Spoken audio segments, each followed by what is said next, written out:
우리가 주식을 돈을 벌려고 하는 거잖아요. 수익을 내기 위해서 하는 게 맞죠? 그런 생각을 가지고 주식을 하는 거는 너무 당연한 거죠. 그런데 그거랑 동시에 주식을 한다면 누구나 수익을 내는 것과 별개로 매 순간순간이 나의 훈련 시간이다라는 생각을 해야 된다고 저는 개인적으로 그렇게 생각을 하고 있습니다. 우리가 학교 다니면서 공부하고 학원 다니고 뭐 그러는 것처럼 다른 거 아무것도 안 하고 공부만 할 수 있는 시간으로 주식을 배우고 익히는 시간으로 삼기도 어려운 게 현실입니다. 그리고 이건 또 공부랑도 다르게 어쨌든 간에 주식이란 거를 공부하고 학습하고 익히려면 실전 투자를 해야 되잖아요. 그러니까 학습의 차원에서 투자를 임할 필요도 있고요. 그리고 수익을 얻기 위해서 당장 그 결과물을 얻기 위해서 우리가 노력하는 차원에서 당연히 그렇게 해야 되는 것도 있죠. 근데 이런 관점에서 주식을 하다 보면 헷갈리는 게 하나 있어요. 예를 들면 이런 게 있죠. 많은 분들이 궁금해하는 손절을 좀 잘하고 싶다라는 생각하잖아요. 그래서 그래 내가 손절하는 연습을 한번 해볼까? 라고 생각하고 주식을 딱 시작을 하잖아요. 그러면 그 다음부터 좀 매매를 이제 실전 매매를 하다 보면은 그 손절만 연습을 할 수 없다는 게 문제예요. 예를 들면 이런 거죠. 내가 지금 손절을 해야 되는지 아닌지 그거를 결정을 하려면 이 주식이 손절할 만한 주식인지 아닌지를 먼저 판단해야 되고, 그러려면 내가 이 주식을 잘 골랐는지 아닌지부터 또 다시 따지고 들어가야 되기 때문에 나는 손절을 잘하기 위해서 연습을 시작했는데, 따지고 보면 주식을 잘 골랐는지 안 골랐는지, 어떻게 하면 주식을 잘 고르는지 그 부분의 연습이 따로 필요하다는 걸 알게 되고요. 주식을 뭐 잘 골랐다고 가정을 해볼게요. 근데 잘 골랐지만 내가 적당한 가격에 샀는지 아닌지, 적당하게 분할 매수를 했는지 아닌지, 뭐 이런 것들을 또 따지기 시작하면은, 그러면 손절 때문에 시작한 그 연습의 방향이 여러 가지 이제 요소들로 계속 분화가 되면서 헷갈리기 시작하는 거예요. 어떤 딱 고정된 값을 주고서 하나하나 값을 변경시켜가면서 실험을 해야 되는데, 그 고정된 값이라는 걸 주기가 어렵다는 게 문제죠. 그리고 억지로 준다고 해도 뭔가 좀 애매해요. 이게 내가 잘한 건지 아닌 건지 헷갈리고. 그래서 제가 오늘 여러분들께 하나를 좀 제안을 해드리려고 하는 건데요. 만약에 주식을 연습하는 차원에서, 훈련하는 차원에서 한다면 어떤 기준점을 가지고 우리가 주식 훈련을 해야 되는 것인가, 그 부분을 덜 헷갈리자라는 취지로 제 개인적인 생각을 공유하려고 합니다. 일단은 주식을 연습한다라고 하면은 주식을 고르는 것부터 시작을 합니다. 어떤 주식을 살 것인가. 그리고서 이제 투자를 한 다음에 결론을 내죠. 내가 잘 골랐는지 못 골랐는지 시간을 들이고서 결론을 내잖아요. 저는 이 접근 방법은 기준점이 딱히 없어도 된다고 생각을 하는 편입니다. 근데 진짜 헷갈리는 요소는 이런 거라고 생각을 해요. 좋은 주식이라고 해서 샀어. 그런데 이 주식을 잘 사고 잘 파는 것에 대한 거는 딱히 정해진 방법은 없거든요. 쌀 때 사고 비싸게 판다라는 그런 대원칙만 하나 남는데, 쌀 때 산다라는 거를 실천하기 위해서 내가 어떻게 매매를 할 것인가로 세부적으로 들어가면 여기서는 나의 숙련도와 내 매매 스킬에 따라서 결과물이 굉장히 달라지거든요. 그런 부분은 분명히 연습을 해야 돼요. 책 한 권 보고 난다고 해서 되는 게 아니라는 거예요. 그러면 여기서 답이 하나 나오는 거예요. 여러분들 연습할 때요, 이것저것 생각하지 마세요. 그냥 잘 사고 잘 파는 그 방법을 생각하세요. 손절 잘하는 방법, 이것도 잘 사고 잘 파는 방법의 굉장히 작은 파트 하나입니다. 한번 생각해 보세요. 내가 매매를 되게 잘해서 어지간하면 손절할 일을 만들지 않는다면, 그렇다면 그 사람한테는 손절이 그렇게 중요한 요소는 아니에요. 어쩌다가 꼭 필요한 상황에서 해주기만 하면 되는 그런 거라서, 사실은 그 사람한테는 손절이란 거는 별거 아니거든요. 주식 투자를 그런 방향으로 연습했으면 좋겠다는 거죠. 자, 그러려면은 여러분들이 어떤 방식으로 매매를 연습해야 되는 것인가에 대한 그 세부적인 파트 안에서도 기준을 하나 잡아야 되거든요. 제가 생각할 때 좀 기준점으로 잡았으면 좋겠는 거 하나를 좀 제시하려고 합니다. 뭐냐면, 매수 버튼을 누르고 완전히 마무리하는 매도 버튼을 누르는 그 구간을 잡을 때 어떤 기준으로 잡는가에 대한 제 생각이거든요. 사이클을 하나를 완성하는 걸로 연습을 해보세요. 주가는 결국에는 상승과 하락이 연속해서 왔다 갔다 오락가락 하면서 하나의 사이클이 만들어지거든요. 조금 더 정확하게 말하면 상승할 때가 있고 하락할 때가 있고, 그리고 옆으로 그냥 기는 횡보하는 흐름이 있습니다. 그래서 주가의 흐름이라는 건 결국에는 상승과 하락과 횡보의 이어짐이에요. 상승, 횡보, 하락 이렇게 가느냐, 뭐 상승, 하락, 횡보 이렇게 가느냐, 이 조합은 되게 다양하지만 어쨌든 얘네들이 조합을 하면서 일정한 흐름을 만들어요. 그리고 그 흐름을 우리는 파동이라고 부르죠. 주가의 파동. 저는 이 파동에 사이클이 있다고 생각을 합니다. 사이클이라는 건 이제 원을 한 바퀴 돌릴 때 이렇게 한 바퀴 돌리면 한 사이클이 된 거잖아요. 시작과 끝이 만나는 뭐 그런 개념이라고 생각하셔도 돼요. 이 파동이라는 거를 딱 놓고 보면은 주가는 계속해서 파동이 만들어지잖아요. 근데 우리가 이제 되게 관심을 갖는 건 뭐냐면은 상승 파동입니다. 얼마에 사서 그 이상의 판다, 이런 개념으로 이제 주식을 접근하잖아요. 그래서 연습을 할 때요, 상승하는 그 파동을 잘 잡는 연습을 하는 분들도 되게 많아요. 근데 제가 다시 말하지만 그렇게 연습을 하지 마시고요. 하나의 사이클을 다 만들어내는 그 파동을 접근해서 완성시키는 그런 매매를 해보세요. 쉽게 말하면 이런 겁니다. 올라가는 것 같아서 샀어. 근데 만약에 떨어졌다 그러면은 잽싸게 손절해서 나오는 그런 연습을 하지 말고요. 떨어지는 것까지 내가 매매로 한번 경험해 보겠다라는 차원으로 해보라는 거예요. 그래서 하락을 하고요. 그런 다음에 횡보를 하는 것까지도 지루할 수 있는데 좀 참아보고요. 그런 다음에 또다시 하락하면 또 그것도 어떻게든 경험을 하고요. 그러고 나서 나중에 다시 올라가는 이 사이클이 만들어질 때 그때가 일종의 한 사이클이 완성이 되는 때이거든요. 그러니까 하락과 횡보와 상승이 다 모두 다 있는 하나의 사이클이겠죠. 이 사이클을 최대한 경험해 보겠다라는 생각으로 매매를 하는 거고요. 단순히 경험하면서 하락 하는 거 막 맞아가지고 손실 보라는 게 아니라 그런 상황에서 내가 리스크를 통제해서 내 포지션을 잘 좋게 유지해서 손해를 키우지 않고 그리고 최종적으로 상승하는 흐름에서 그때 내가 수익을 내고 나오는 그런 연습을 해보시라는 거죠.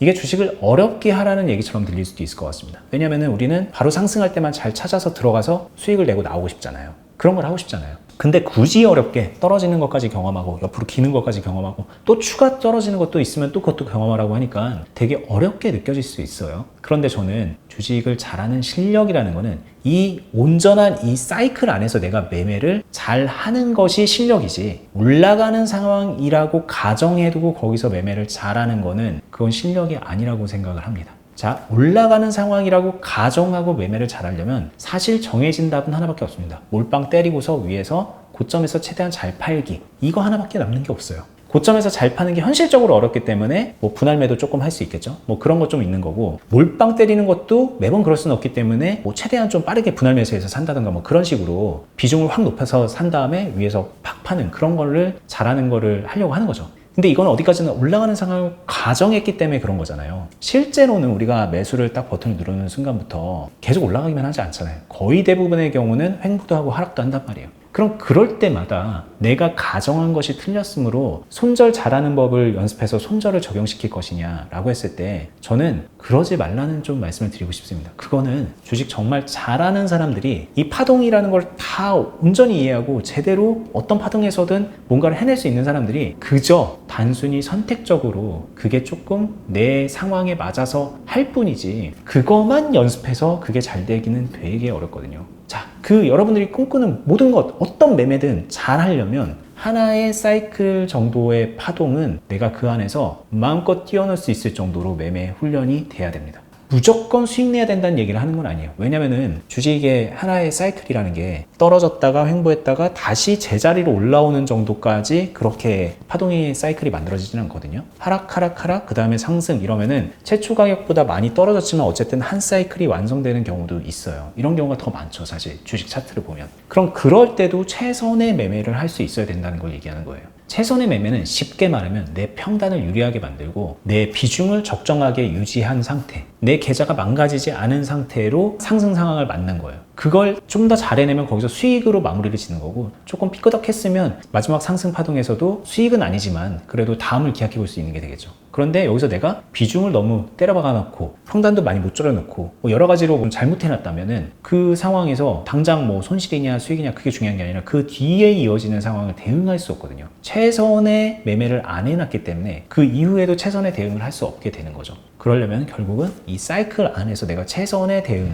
최선의 매매를 하는 연습은 반드시 해야 됩니다. 근데 많은 분들이 계속 상승하는 것만 생각하고 기준점 자체가 상승하는 거에 있기 때문에 이 사이클을 온전히 보지 않는다는 거예요. 제가 말하는 이 한 사이클이라는 거는 어떻게 보면 별것도 아니에요. 별것도 아닙니다. 그냥 짧게 보면은 하루 이틀만 해도 한 사이클이 다 나오기도 하고요. 조금 길게 봐도 뭐 2, 3주면은 웬만한 사이클 나오기도 하고요. 정말 길게 봐도 한 몇 달이면 돼요. 근데 그 하나의 사이클을 온전히 경험하는 것 자체를 거부하고 있어서 주식을 5년을 했는데도 10년을 했는데도 제대로 못하는 거예요. 왜? 5년, 10년을 하면 뭐합니까? 한 사이클을 제대로 최선을 다해서 매매를 해본 적이 없는데 그냥 떨어지면 그냥 손 놓고 기다리고 있다가 나중에 올라갈 때만 관심 갖고 떨어지면 그냥 손절했다가 올라가는 주식 찾고 그거를 막 3, 4년, 5, 6년 하는데 어떻게 매매 훈련이 되겠냐는 거죠. 매매를 잘하려면 결국은 하락도 견뎌야 되고 횡보도 견뎌야 되고요. 최종적으로 어떤 정도의 상승이든 간에 그 상승이 나왔을 때 앞에서 내가 해놓은 걸 바탕으로 수익을 내는 거예요. 내가 최초의 산 가격 이상으로 상승을 해야만 수익이 나는 그런 주식을 하고 있다면 그분은 사이클에 대해서 너무 무지한 겁니다. 그분에게 한 사이클은 내가 산 거보다 무조건 올라갈 때가 하나의 사이클이 끝나는 거겠죠.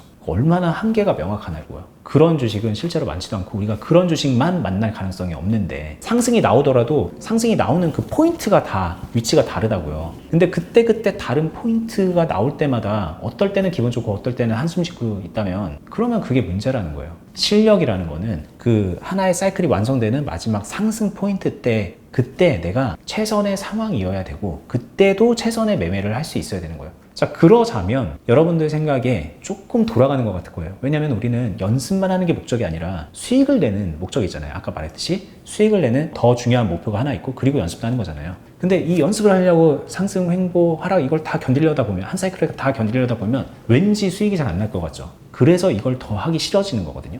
그런데 명확하게 이거는 짚어줄 수 있는 게 그걸 해야 수익도 더 잘 납니다. 하락과 횡보를 피할 수가 없어요. 이거는 그냥 필연적으로 우리가 겪어야 되는 문제예요. 근데 그 겪는 상황에서 뭘 하느냐 그냥 이 문제거든요. 그리고 이게 이제 되게 답답한 건 얘기처럼 들을 필요가 없는 게 우리가 한 사이클을 가정하고 연습을 할 뿐이지 매매를 하다 보면 무조건 하락을 맞고 무조건 행보로 지루해지는 게 아니에요. 그냥 상승만 쭉 해서 그냥 기분 좋게 수익 나는 그런 케이스도 얼마든지 맞아요. 그렇게 되면 나는 한 사이클을 다 하려고 실전 매매를 하고 있지만 내 대부분의 매매는 쭉 올라가는 것들로만 채워질 수도 있다는 거거든요. 그러면 굳이 올라가는 거를 열심히 찾아다니지 않아도 그런 결과물을 만들어낼 수 있는데 그렇다면 여러분들이 하려고 하는 거를 그대로 달성하는 건데 안 할 이유가 뭐냐는 거죠. 그런 의미에서 여러분들께 이 주가의 파동 사이클을 좀 이해시켜 드리고 싶었고요. 그리고 이런 얘기를 하면은 뭐 단타가 더 좋니 장투니 뭐 이런 얘기 하는데요. 다 이 하나의 사이클로 다 설명이 됩니다. 단타는요, 이 사이클에서 극히 일부분 올라가는 부분에서 집중해가지고 매매를 하는 것 뿐이고요. 장투는요, 이 한 사이클이 2개, 3개, 4개 뭐 이런 식으로 여러 개가 합쳐져가지고 긴 기간 동안에 큰 사이클을 하나 만들어내는 거예요. 이 큰 사이클 안에는 작은 한 사이클들이 이렇게 모여 있는 거거든요.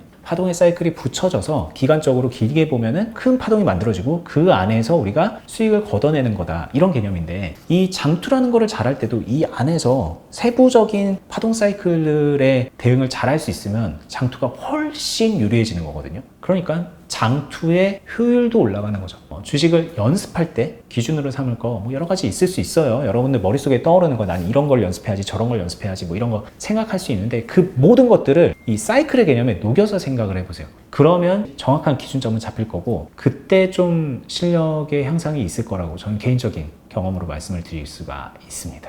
자, 오늘 얘기는 여기까지 하겠습니다. 뭐 다른 구체적인 얘기들은 제 다른 영상을 보시거나 아니면은 요거 말고 이제 어니스트와 주식비더 유튜브 따라 하는 거 알고 계시나요? 저는 유튜브가 2개인데 요거 말고 어니스트와 주식비드업에서 주식을 알려드리고 있어요. 거기 들어가셔서 공부 많이 하실 수 있을 겁니다. 거기는 매일매일 업데이트 되거든요. 그렇게 영상 살펴보시고요. 저는 다음에 더 유익한 영상으로 찾아뵙도록 하겠습니다. 끝까지 보시느라 수고 많았습니다. 감사합니다.